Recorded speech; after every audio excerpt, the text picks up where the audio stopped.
Selamat datang di Kabar Bisnis. Oke, di Kabar Bisnis kali ini Kebun Desain akan membahas yaitu Undang-Undang Omnibus Law ya. Nah, tapi tidak terkait dengan klaster ketenaga kerjaan dan klaster lingkungan. Yang itu memang masih diperdebatkan ya. Karena mau tidak mau Kebun Desain pun itu tidak sepakat dengan dua klaster itu ya. Ya, betul. Nah, para ahli juga udah mendebatkan itulah ya, tidak sepakat sampai demo sampai sekarang. Ya. Karena itu merugikan kaum buruh. Ya. Dan tentunya kalau kaum buruh rugi, nanti pelaku usaha juga akan Siapa yang mau beli? Siapa yang mau beli kayak ya, gitu ya. Gitu. Nah, tapi di sini karena ada 11 klaster dalam undang-undang itu dan salah satunya ada klaster UMKM. Yang konon katanya ini isinya bagus deh, baik dan diterima para ahli kayak ekonom kayak gitu udah nerima kalau ini mah bagus katanya. Wah, ini berbanding terbalik dengan yang apa? Yang klaster tenaga kerjaan. Yang itu memang kontroversi lah, ya, harus digugat kalau yang itu ya. Nah, kalau ya buat UMKM ini adalah kabar gembira nih ya untuk RUU Omnibus Law ini, RUU Cipta Kerja ini ya, seperti itu yang sudah disahkan kemarin menjadi UU Cipta Kerja.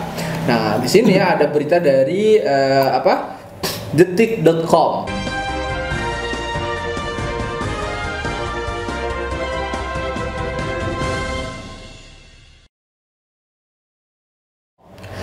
Headline-nya seperti ini. Pengaturan UMKM dalam UU Cipta Kerja.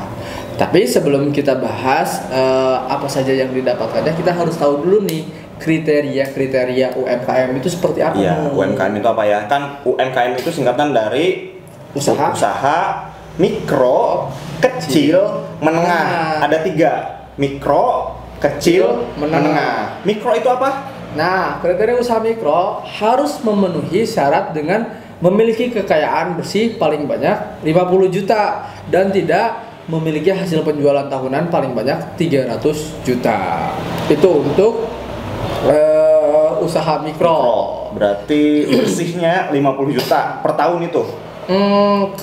Memiliki kekayaan bersih paling banyak gitu. Paling banyak ya. Dan tidak lebih dari 300 juta. Selanjutnya kriteria usaha kecil, pelaku usaha memiliki kekayaan lebih dari 50 sampai dengan 500 juta. Memiliki hasil penjualan lebih dari 300 juta sampai dengan paling banyak 2,5 miliar. Itu yang usaha kecil. Ya. Yang mikronya 50 sampai 300 juta. Betul. Yang kecilnya 50 sampai 500 sampai 2,5 miliar. Sampai 2,5 miliar ya. Ya, begitu dengan kriteria usaha menengah yang harus memiliki kekayaan dari 500 juta sampai dengan paling banyak 10 miliar. 10 miliar. Nah, untuk hasil penjualan tahunnya lebih dari 2,5 miliar sampai dengan paling banyak 50 miliar untuk yang menengah. Itu yang perlu dipahami dulu ya, seperti itu. Nah, apa saja sih yang dibahas dari UU Cipta Kerja? Kalau misalnya kita lihat dan merajuk pada situs newsdetik.com, itu yang pertama ada mulai dari pembiayaan dan penjaminan. Oke. Bisa dilihat nih, pembiayaan dan penjaminan usaha mikro kecil dalam UU Cipta Kerja memberikan ketegasan dan kewajiban lebih oleh pemerintah kepada pelaku usaha. Jika pada UU 20 2008 kewajiban pemerintah dalam memberikan pembiayaan dan penjaminan hanya sekedar kebolehan dengan ditandai adanya kata hubung dapat dan ditentukan dan pada ketentuan pasal 21 UU 20 2008. Kata dapat ini dalam UU 20 2008 ini mencerminkan keluasan bagi pemerintah untuk melakukan kewajiban atau tidak. Gitu. Oke. Jadi pemerintah itu tidak wajib gitulah. Iya. Di situ ada ambigu lah ya. Ambigu di mana boleh dilaksanakan, boleh enggak sih pemerintah. Tidak ada tuntutan untuk pemerintah. Iya gitu. Nah, oleh sebab itu pasal 21 UU 2008 itu tidak memberikan kepastian hukum bagi pelaku usaha. Hal ini berbeda dalam UU Cipta Kerja. Unsur dapatnya dihapuskan sehingga pemerintah memiliki kewajiban terhadap penyediaan pembiayaan dari penyisian bagian laba tahunan kepada usaha mikro dan kecil menengah seperti itu. Oke, mungkin bisa dikatakan ya si pemerintah itu akan mengalokasikan dana betul khusus buat ngasih pembiayaan ke UMKM ya. UMKM. Selain itu, usaha besar nasional dan asing juga menyediakan pembiayaan yang dialokasikan kepada usaha mikro dan kecil dalam bentuk pemberian pinjaman, penjaminan, hibah, bisa hibah ya, dan pembiayaan lainnya. Nah, kalau saran saya sih buat teman-teman mending ambil yang hibah aja. Iya. Kan? Kita juga pasti mau ngincer yang hibah. Yang penjaminan dan pinjaman ya, gitu. Apalagi berkaitan dengan asing ya, itu berbahaya sekali. Gitu. Oke, seperti itu. Sekarang kita bahas dari perizinan berusaha. Pasal 91 dalam UU Cipta Kerja membahas mengenai perizinan berusaha. Jadi, pendaftaran bagi usaha mikro dan kecil dapat dilakukan secara daring Secara online ya? Iya, secara daring atau luring dengan melampirkan KTP dan surat keterangan berusaha dari RT setempat. Oke. Pendaftaran tersebut dilakukan melalui perizinan usaha secara elektronik untuk mendapatkan NIB. Bagi pelaku UMKM pasti udah tahu dong NIB, nomor induk berusaha. Fungsinya apa sih ya NIB? Tadi kalau ada program dari pemerintah ataupun dana yang udah disiapkan, kita itu bisa mengajukan dengan punya NIB itu. Iya, kayak gitu. Adapun keberlakuan dari NIB yaitu merupakan perizinan tunggal dan berlaku untuk semua kegiatan usaha. Perizinan tunggal tersebut juga meliputi perizinan berusaha, Standar Nasional Indonesia, dan sertifikasi jaminan produk halal. Oke. Nah, terkait dengan sertifikasi produk halal, hal ini berkaitan dengan napas yang terdapat dalam pasal 48 UU Cipta Kerja, yaitu untuk pelaku usaha mikro dan kecil kewajiban bersertifikat halal didasarkan atas pernyataan pelaku usaha mikro dan kecil. Tentunya hal ini menjadi pro kontra, mengingat di satu sisi terdapat pertanyaan apakah substansi halal tersebut dapat terjamin atau tidak. Nah, itu. Oke, ya. Jadi gini teman-teman, kan kalau pelaku usaha mikro dan kecil punya usaha kayak makanan, minuman kayak gitu ya, harus halal.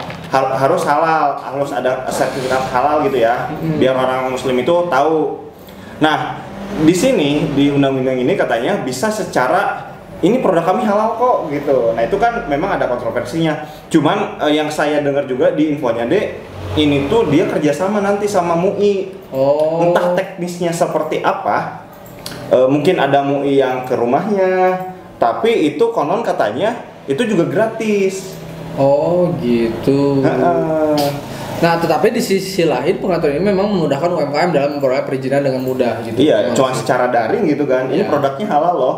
Terus kalau bener gitu mereka kerja sama MUI untuk itunya, ya kita tinggal ini produk saya halal, silakan dicek ke rumah.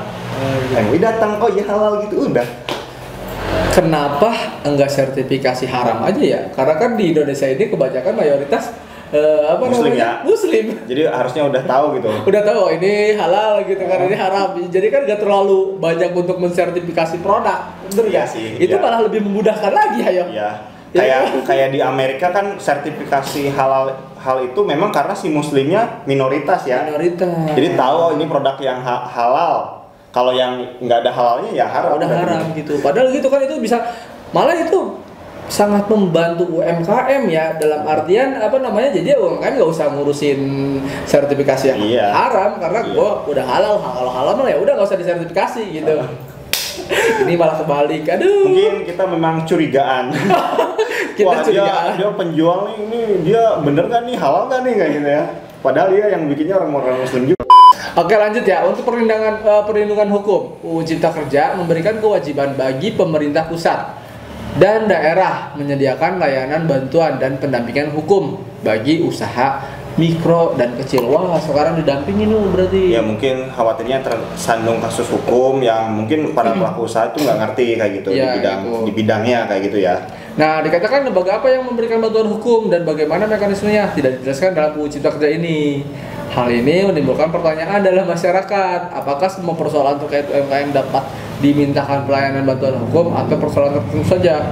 Oleh sebab itu, perlu adanya pengaturan lebih lanjut, baik nantinya dituangkan dalam peraturan pemerintah ataupun peraturan pelaksanaan lainnya. Nah, kesimpulannya dari pemaparan di atas tadi, terdapat pengaturan baru oleh pemerintah yang perlu dipertegas lagi dengan peraturan pelaksanaan, sebab masih banyak hal-hal yang masih perlu untuk dirinci lebih lanjut, karena esensi dari UU Cipta Kerja ini bagi UMKM adalah bagaimana caranya UMKM dapat lebih berkembang dan bisa bersaing dengan proses perizinan yang lebih mudah, kepastian hukum, dan juga mendapat kualitas produk unggul. Nah, kalau tadi mungkin dari berita yang tadi kesimpulannya adalah dari Detik ya tadi ya? Ya dari Detik, mudah-mudahan kedepannya bisa dipertegas lagi setiap pasal-pasal yang terkait dengan UMKM. Ada poin positif lah di situ ya. Ada poin positif. Nah, kita lihat nih ada informasi juga dari YouTube-nya Najwa Shihab yang berbicara di sini adalah Bahlil Lahadalia, Kepala BKPM Jakarta Selatan. Kita simak. Oke. Katakan bahwa untuk satu hal ini demikian. Yang kedua Mbak Nana, saya juga ingin katakan bahwa lapangan pekerjaan itu sesungguhnya sekitar 120 juta itu diambil dari sektor UMKM. Kontribusi kita itu 120 juta dari sektor UMKM. Dan UMKM ini adalah memberikan kontribusi 60% dari terhadap PDB kita. Yang kedua, UMKM ini 99,7%. Artinya saya katakan begini, UMKM dalam Undang-Undang Omnibus Law ini juga itu memberikan keberpihakan yang sangat luar biasa. Contoh, izin nggak boleh lagi dia mendirikan seperti izin yang dibangun oleh PT. Satu lembar 3 jam selesai Mbak Nana. Yang kedua, dengan Undang-Undang Omnibus Law ini, pemerintah berkewajiban untuk mencarikan pasar, kemudian pembiayaan, dan dia harus melakukan kerjasama dengan investor besar yang datang dari dalam maupun luar negeri. Artinya, ketika kita berbicara tentang UMKM, ini adalah bagian daripada demokrasi ekonomi yang menjadi perintah daripada daripada pasar. Baik, poin itu saya dapat soal UMKM. Bagaimana Undang-Undang Cipta Kerja ini memberikan kemudahan bagi UMKM. Bang Faisal, Anda mau komentar soal itu sebelum saya akan lempar ke Pak Haryadi Sukamdhani. Silakan Bang Faisal, komentari dulu. Saya sangat setuju tentang UMKM itu memang kelihatan pemerintah ingin mempermudah UMKM, mempermudah nelayan untuk ke laut. Saya setuju sepenuhnya. Tidak ada keberatan sama sekali, mendukung penuh. Pak Haryadi Sukamdhani, Wah, mantap tuh, Dek. Tadi kan yang ngomong siapa? Bahlil. Pak Bahlil itu kan orang pemerintah ya, yang dia menyatakan bahwa ternyata UMKM itu penyedia lapangan pekerjaan paling gede, Dek. Berapa itu? 120 juta. Wah, 120 juta. Berarti memang benar-benar sangat sektornya harus yang memang harus digarap secara serius oleh pemerintah seperti itu. Kemudian secara PDB juga dia kan tadi ngasih 60% ya. 60% pembangunan daerah gitu ya. Wah, itu kan memang benar-benar tepat juga. Misalnya ada UMKM berapa persen di sini bisa digunakan di daerah tersebut, bisa digunakan hasilnya untuk PDB juga gitu supportnya. Terus perizinan dipermudah tadi ya yang sudah dibahas di detik. Cuman cuman untuk teknisnya itu yang perlu dipertegas lagi. Nah, pemerintah berkewajiban mencarikan pasar. Ini menarik ya. Ya, kemudian pembiayaan dan bekerja sama dengan investor dari dalam maupun luar negeri untuk UMKM. Nah, kita lihat aja nanti faktanya setelah berjalan ini. Iya, seperti itu. Dan sampai-sampai ekonomi yang tadi Pak Faisal Basri itu kan dia juga mengkritik ya UU Omnibus Law yang terkait dengan tenaga kerja, tapi di pasal ataupun di poin UMKM dia setuju. Dia benar-benar setuju gitu. Bahkan sangat tidak ada komplain sama sekali katanya. Ya, gitu. Cuman dari kita pribadi Kebun Desain minta saja untuk yang perlindungan hukum tadi ya diperjelas ya. Iya. Mungkin kita juga belum baca secara seluruhnya sih. Iya, secara keseluruhan. Cuman tapi kan tadi dilihat dari rangkuman detik.com, Detik kan nggak mungkin juga dia ngasal naruh itu kan. Itu ada ada ketersinggungan bahwa itu belum detail. Belum detail sih. Untuk hukum untuk perlindungan hukum. Ya, yang mana yang dilindunginya gitu. Iya. Seperti itu. Mungkin balik lagi itu karena terlalu buru-buru. Ampun, jangan disebutin kan siapa yang terlalu buru-buru gitu. Oke. Gimana, Dek? Ada kesimpulan? Kesimpulannya ya mudah-mudahan polemik UU Cipta Kerja yang khususnya ketenaga kerjaan bisa bisa segera selesai. Kalau misalkan perlu cabut dulu, terus revisi, terus kalau udah sepakat baru. Dan sebenarnya ya para pendemo itu cuma satu, ketika datang ke gedung DPR misalnya atau yang di demonya, dia pengen ada perwakilan yang datang kemudian didengarkan. Iya, cuman 2 poin sih sebetulnya, poin ketenaga kerjaan sama lingkungan. Itu aja gitu. Yang lainnya saya nggak denger mendemo soal poin UMKM, nggak ada ya. Nggak ada, karena kalau misalnya nggak didemo ya berarti itu emang baik aja. Iya baik seperti itu. Oke, itu aja sih.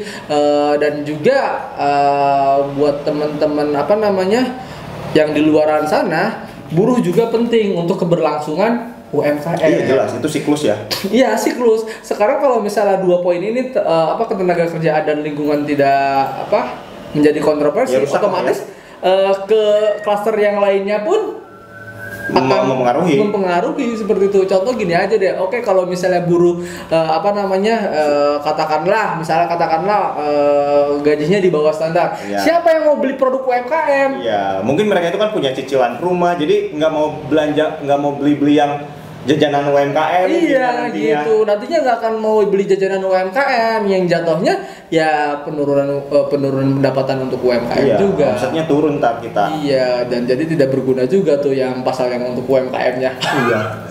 Siapa yang mau beli gitu kan ya? Oke, itu dia ya tadi pembahasan kita. Mudah-mudahan kemelut tentang Omnibus Law ini cepat selesai dan semua tuntutan yang diinginkan para demonstran, buruh, pegiat alam gitu ya, itu bisa dipenuhi kayak gitu. Dan ekonomi kembali menjadi stabil lagi. Ya minimalnya itulah ya. Oke, sampai jumpa di vlog kita selanjutnya. Bye bye.